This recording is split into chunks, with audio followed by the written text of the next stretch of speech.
Com a entrada no novo século, dava-se início à muito antecipada conclusão do edifício da Academia Politécnica. Cumpria-se igualmente um desejo antigo, já formulado pelo engenheiro Carlos Amarante em 1807, de uma área de implantação de forma retangular, mais consonante com as linhas neoclássicas dos alçados do que a área pentagonal irregular que sempre tivera.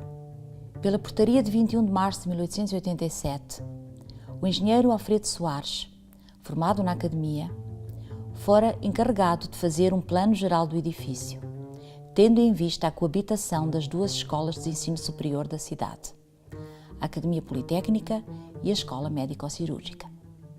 Este anteprojeto assentava, obviamente, em duas premissas: que o Instituto Industrial se mudaria para as instalações então ocupadas pela Escola Médica, o antigo edifício do Instituto de Ciências Médicas Abel Salazar, e que o Colégio dos Meninos Órfãos de Nossa Senhora da Graça seria transferido para outro lugar. Tirava igualmente partido da dupla entrada imponente, proporcionada pelas fachadas norte e sul. Coube ao engenheiro António Ferreira de Araújo e Silva a elaboração do projeto final, entre agosto e dezembro de 1898. Alfredo Soares adoecera e falecera em 1889, não chegando a terminar o anteprojeto.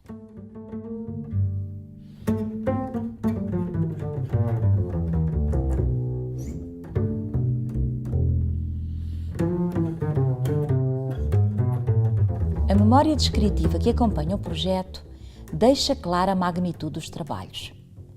Desde 1865, a altura em que se retomaram as obras depois de uma interrupção de 20 anos, haviam sido concluídas as paredes exteriores, a toda a altura, da fachada norte e do torreão do poente, bem como uma extensão de 24,5 metros do lado poente, e ainda o corpo central da fachada sul.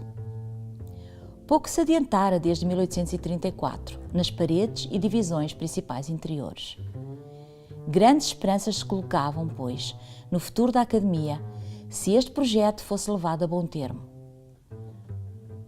O colégio mudou-se para instalações provisórias em 1901. A Escola Médico-Cirúrgica nunca saiu de onde estava. O Instituto Industrial permaneceria no edifício, saindo definitivamente só em 1933.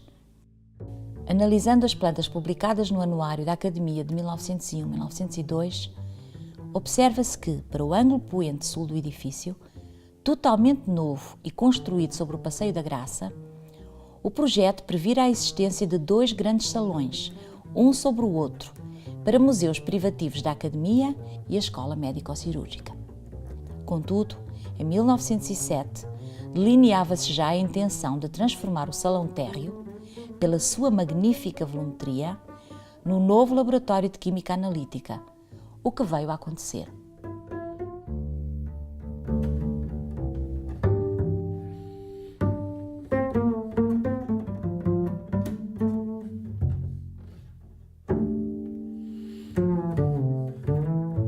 A entrada no novo século fica também marcada por um aumento significativo das dotações do Gabinete de Física, o que permitiu aos lentes da 6ª e 19ª cadeiras empreender, a partir de 1903 e nos anos seguintes, um programa sistemático de compras de instrumentos, não só para as demonstrações clássicas, mas também para um ensino mais quantitativo, a par das descobertas científicas mais recentes.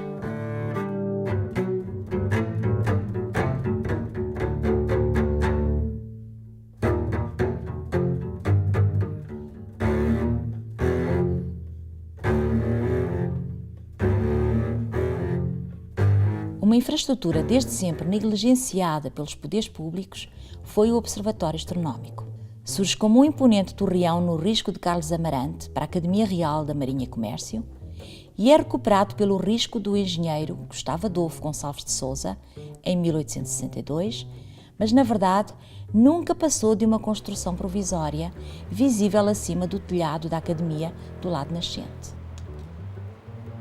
Em 1892, a Academia Politécnica solicitava ao Governo a anexação do Observatório Meteorológico da Princesa Dona Amélia, o atual Instituto Geofísico da Universidade do Porto, evocando a necessidade de dispor de um edifício e terrenos para o ensino prático da astronomia e da topografia, e argumentando que a Escola Politécnica de Lisboa e a Universidade de Coimbra possuíam ambas observatórios meteorológicos. Mais ainda, o observatório era reivindicado como forma de compensação pela recente expropriação de parte do terreno do Jardim Botânico, com vista à instalação do quartel da Guarda. O Observatório Meteorológico da Serra do Pilar, pouco tempo depois renomeado da Princesa Dona Amélia, fora fundado em junho de 1885, sob a dependência do Observatório do Infante Dom Luís, de Lisboa. Como aliás se encontravam todos os postos meteorológicos do país, e após décadas de funcionamento de um pequeno observatório, anexo à Escola Médica do Porto, quando esta se encontrava sediada no Hospital de Santo António. Foi seu fundador e primeiro diretor José Maria de Sousa Soares Andreia Ferreira, oficial de marinha e engenheiro hidrógrafo. Numa área aproximada de 21.200 metros quadrados, fronteira à escarpa da Serra, foram sendo construídas ao longo dos anos, para além do edifício principal, com parque para instrumentos meteorológicos junto à fachada sul, uma casa para medidas magnéticas e a Casa do Guarda. A curiosa protuberância do lado nascente do edifício principal, tornando-o assimétrico, destinava-se à instalação de uma luneta meridiana, desde o início um objetivo de Soares Andreia para a determinação da hora local. A diligência de anexar o observatório, efetuada pela Academia Politécnica em 1892, não teve sucesso.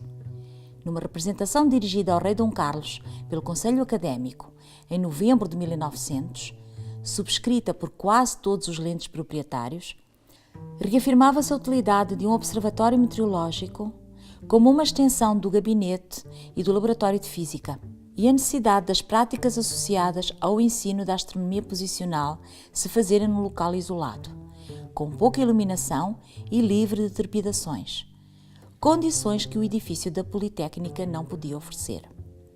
Desta vez, a pretensão foi bem acolhida. O Observatório Meteorológico da Princesa Dona Amélia passou para a dependência imediata da Academia Politécnica em 1 de outubro de 1901.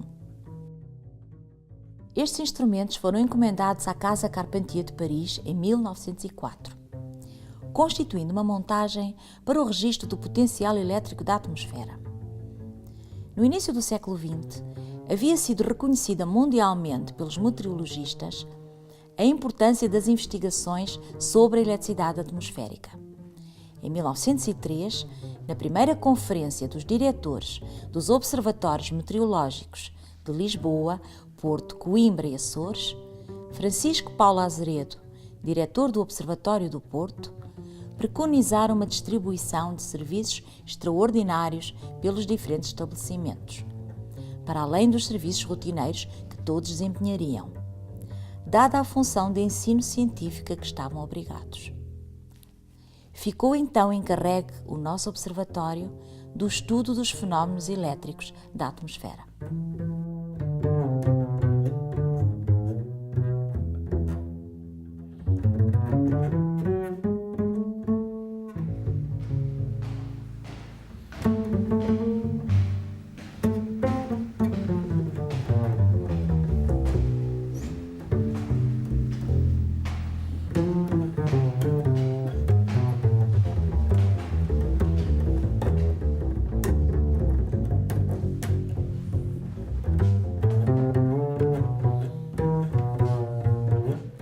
Esta montagem compõe-se fundamentalmente de um eletrómetro de quadrantes, um coletor de carga elétrica, que não é mais do que um tanque de água com esgoto para o exterior, um ritmo de queda de gota a gota e um registrador fotográfico.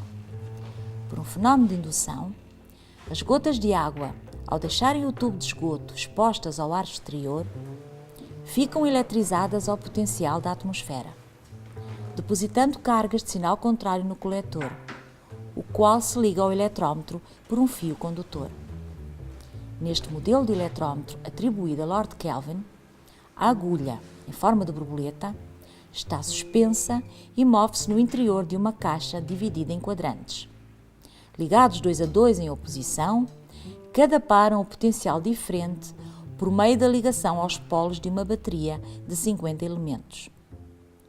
O fio de suspensão da agulha tem acoplado um pequeno espelho, visível através de uma janela aberta na caixa do instrumento. Consoante a quantidade e o sinal da carga no eletrómetro, a agulha deflete mais ou menos para um lado ou para o outro, acompanhada pelo espelho. Os instrumentos encontravam-se precisamente nesta sala, escurecida, à exceção de uma lamparina de petróleo, cuja luz era refletida pelo espelho do eletrómetro, indo impressionar uma folha de papel montada num chassi, em movimento de queda controlado por um mecanismo de relógio com a duração de 24 horas.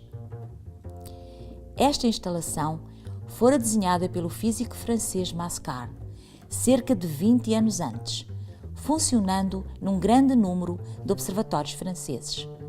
Por razões ainda não apuradas, o coletor de via líquida do observatório, que, por economia, se decidiu construir localmente, só ficaria pronto muito mais tarde, tendo o registro do potencial elétrico da atmosfera tido início no Porto apenas em 1928. Atualmente assiste-se a um recrudescimento do interesse por estes registros antigos, uma vez que a investigação recente detectou uma correlação entre o potencial elétrico e o grau de poluição da atmosfera.